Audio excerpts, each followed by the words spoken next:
Thank you for coming this afternoon. My name is Sally York. And my name is Grayson. Mr. Grayson. We're meeting here today to discuss your son for his annual review for his IEP. Is there anything that you would like to discuss before we start? Okay. He spends 95% of the day with Mr. Grayson in his room, and he spends 5% of the day with me in the special education room. Let's see. So his math calculations, which is what we test him on for his math skills. Right now we test him at a first grade curriculum. Okay. And he scored for addition a 5, a 7, and a 9. And for subtraction, he scored a 4, a 3, and a 5. And right now he's in the 2nd grade, but we had to score him in a first grade level. Okay. For his oral reading fluency, we graded him in dibbles, and he read 60 words with 60% accuracy and read 59 words with 59% accuracy. And then we monitored him on writing because he was having trouble writing. He was having trouble processing what he was thinking and putting it down on paper. Okay. He could tell us what he wanted to write, he just couldn't put it down, and then he couldn't put it in the right order. So we came up with a rubric especially made for him. Okay. And then he scored below average on this grading rubric. So because of all this, he needed help in math, reading, and writing. He has a specific learning disability in those 3 areas. Okay. Jim is a very hard worker. He takes his time and he tries his best every task that he is given. He knows his thoughts, he just has trouble putting them down, and he just needs some help putting those in the correct order. Now, he has really good strengths. He's very energetic. Everybody loves to have him come into his room, and he... Very fun student. Yes. Very engaging with the others. Yes. And he is always willing to help others in the classroom. Okay. When he's done with his work, he's the first one to want to go and help other people in my classroom. I'm sure he's probably the same way in Mr. Grayson. He's always my helper. Yeah. You know. He's very social, makes friends very easily, and he is excellent with hands-on activities. Now, the first goal that we have for him is about addition and subtraction with 2-digit numbers. He doesn't have any problem with subtracting and adding 1 digits. It's mainly with the 2 digits. Okay. Jim needs to be able to add and subtract these 2-digit numbers to help him succeed in math later on down the road, too, when they get to multiplication and division. We would like to see him, when given independent work time, to complete 10 out of 10 digit addition and subtraction problems with 100% accuracy, meaning that he doesn't miss any.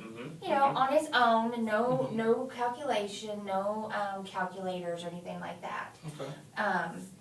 We would have this be a teacher-made test.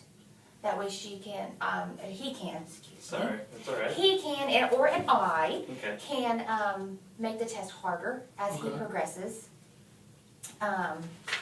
Go based off of his skill level. Yeah, yes, and the standard for that is adding and subtraction fluency within 100. So we think that that is a good goal to go off of. We think it's very reachable for this school year. We think we can do that with him. The next one is a reading fluency.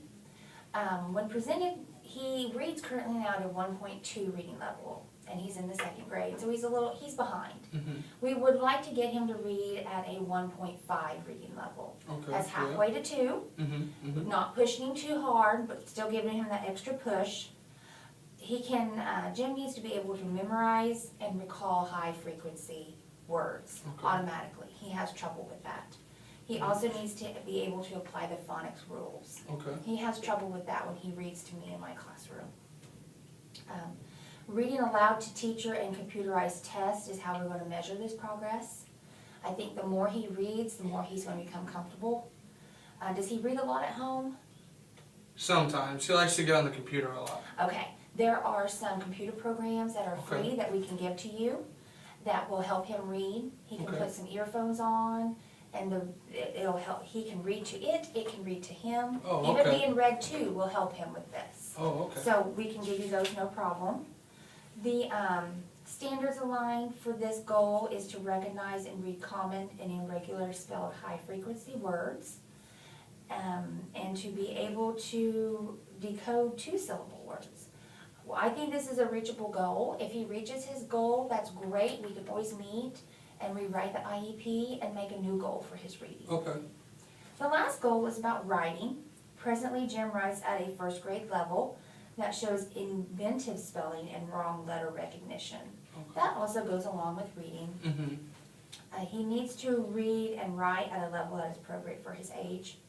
We would like to see him, when presented with a journal entry, that he writes 3 to 5 sentences about the topic, that it's in chronological order, and that it makes sense. Okay. That he gets his thinking down on paper. Mm-hmm. We can do this with teacher observation and student work. I try to give him a writing prompt daily when he comes to my class. It's a little bit different than the other students that I have in my class do. It's a little bit easier, but I want him to be able to get his thoughts down on paper. Okay. The writing standards for this is to develop topics for friendly letters, use temporary words to signify events in order, and provide an ending to what his thoughts are. Okay.